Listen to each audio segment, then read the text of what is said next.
Friends, welcome to my channel. इस video में हम बात करेंगे कि हिंदुस्तान पेपर में एक बहुत ही बढ़िया पेपर कटिंग निकल कर आया है, जो कि क्या कर रहा है कि राज्य के 2840 स्कूलों में होगी तैनाती। किस चीज़ की तैनाती होगी? मध्य विद्यालयों में रात्रि में क्या है, रात्रि प्रहरी के लिए बहाली की जाएगी। रात्रि प्रहरी के लिए बहाली की जाएगी। तो कौन कौन से लोग फॉर्म को भर सकते हैं, कैसे फॉर्म को भरना है, क्या क्या चीज़ें दी गई हैं, क्राइटेरिया कैसे क्या करना है, इन सारी चीज़ों के बारे में हम बताएंगे। तो सबसे पहले कह रहा है क्या कि मुजफ्फरपुर पटना सिटी पे ये हिंदुस्तान पेपर का कटिंग है और मैं आपको बता रहा हूँ। कह रहा है कि गाँव के विद्यालय में जिम्मेदारी नहीं मिलेगी। गांव के विद्यालय की जिम्मेदारी नहीं मिलेगी। पहली बात यह है। कह रहा है राज्य के माध्य विद्यालयों में अब रात्रि प्रहरी की बहाली होगी, ताकि विद्यालय में उपलब्ध उपकक्ष, ब्रेंच, डेस्क, बर्तन, स्मार्ट क्लास, पंखे आदि की सुरक्षा हो सके। ठीक है। क्या होता है कि विद्यालय में अगर बढ़िया बेंच डेस्क रहता है तो कई उपद्रवी जो लोग होते हैं, प्रकार के लोग होते हैं, वो क्या करते हैं, उसको तोड़ देते हैं, सही से नहीं रहने देते हैं, पंखे खोल ले जाते हैं। इस तरह का घटना बार बार आता रहता है। तो उसी के देखते हुए ये रात्रि प्रहरी के लिए, और ज़्यादातर काम ये रात्रि में होता है, क्योंकि दिन में तो क्लासें चलती हैं, पढ़ाई होती है, लोग रहते हैं, तो नहीं होता था, लेकिन रात्रि में ज़्यादातर होता है। तो इसके लिए रात्रि प्रहरी के लिए एक बहाली निकाली गई है। इसमें कह रहा है कि कई जगहों पे विद्यालयों में चोरी की शिकायत मिलने के बाद शिक्षा विभाग ने निर्णय लिया कि रात्रि प्रहरी की सेवा अंशकालीन होगी। अंशकालीन मतलब कुछ दिनों के लिए किया जाएगा। इसके लिए एक मुक्त आवेदन का भुगतान किया जाएगा। विभाग के यह भी साफ किया है कि चयनित रात्रि प्रहरी को उनके ही गांव की अवस्थित विद्यालय में कार्य करने की अनुमति नहीं होगी। यानी जो रात्रि प्रहरी होंगे उनको दूसरे गांव के विद्यालय में जाना पड़ेगा। ये नहीं कि इसी गांव के हैं और इसी गांव के विद्यालय में जाएंगे।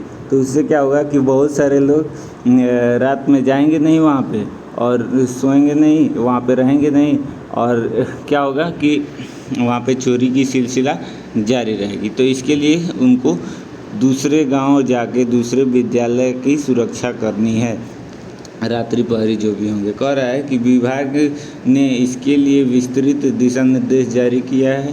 कहा है कि 29,029 मध्य विद्यालयों में से 8,889 विद्यालयों के रात्रि प्रहरी की व्यवस्था है, जिसमें ICT लैब स्थापित है। ठीक है।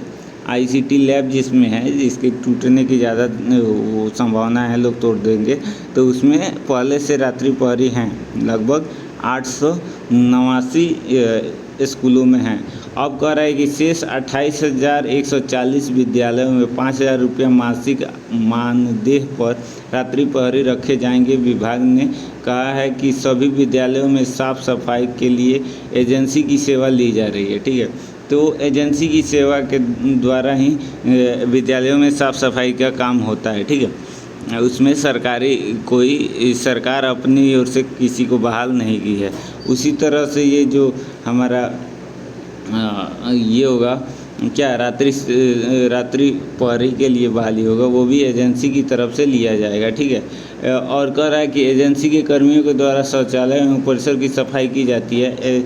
ऐसे में यह बेहतर होगा कि सफाई कर्मी को ही उस विद्यालय की रात्रि प्रहरी की जिम्मेदारी दी जाए। इस विद्यालय की सुरक्षा भी होगी और सफाई की। अत्यंत गरीबी वर्ग से आते हैं, उन्हें 5,000 रुपया अतिरिक्त मिलेगा, ये कहा गया। विभाग ने यह भी कहा है कि मध्याह्न भोजन योजना के तहत कार्यरत पुरुष रसोई की रात्रि प्रहरी के रूप में कार्य की अनुमति प्रदान की जाती है। यह ध्यान रखना जाए कि विद्यालय में रसोइयों की रात्रि प्रहरी के रूप में रखा जाए, वहाँ की सफाई कर्मी की यह जिम्मेदारी नहीं दी जाएगी। संबंधित एजेंसी रात्रि प्रहरी की वर्दी को उपलब्ध कराएगी, जिससे उनकी पहचान सस्ता रूप से की जाए। ठीक है। ये सब चीज़ें दी गई है कि अगर किसी में रसोइये को बना दिया गया रात्रि प्रहरी, तो वहाँ के जो सफाई कर्मी है उसको नहीं बनाया जाएगा फिर रात्रि प्रहरी, ठीक है। इसमें देखिए क्या चीज़ कर रहा है, 5,000 रुपये मासिक आय मिलेगा। जो गरीब हैं, जो पहले से वहाँ पे काम कर रहे हैं, किस रूप में, सफाई कर्मी के रूप में, रसोइया के रूप में, तो उन्हीं को ये जिम्मेदारी अलग से दी जाएगी, किसके, एजेंसी के द्वारा मासिक, और उसमें कितना, 5,000 रुपये उसको एक्स्ट्रा मिलेगा देखने के लिए, ठीक है। उसकी वर्दी मिलेगी, बहुत ही शानदार वर्दी मिलेगी, जिससे उसकी पहचान होगी। चोरी की होने की जिम्मेदारी एजेंसी की होगी। अगर चोरी होती है तो जिस एजेंसी ने उसको बहाल किया है उसकी जिम्मेदारी होगी कि क्यों चोरी हुआ, कैसे हुआ, ये सारी चीज़ें बताने के लिए और उसका भुगतान करने के लिए, ठीक है। ये सारी चीज़ें हैं। माध्यमिक विद्यालयों में यही व्यवस्था होगी, माध्यमिक विद्यालयों में भी यही व्यवस्था होगी। 5,921 माध्यमिक विद्यालयों में पूर्व रात्रि प्रहरी की व्यवस्था के उसके बाद विद्यालयों में सामान्य उपकर चोरी होने की शिकायत प्राप्त होगी।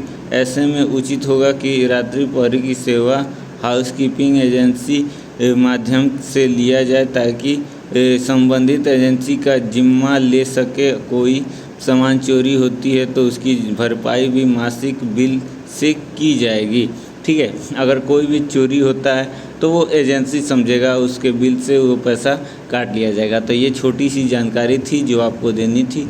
अगर वीडियो अच्छा लगे तो वीडियो को लाइक करिएगा। अगर किसी भी कर्मी को आपको भेजना है, बताना है इसके बारे में, तो ज़रूर बता दीजिएगा कि बहुत जल्द इसकी बहाली निकलने वाली है, भर्ती निकलने वाली है, तो आप फॉर्म को भर सकते हैं। तो बहुत बहुत धन्यवाद। जय हिंद।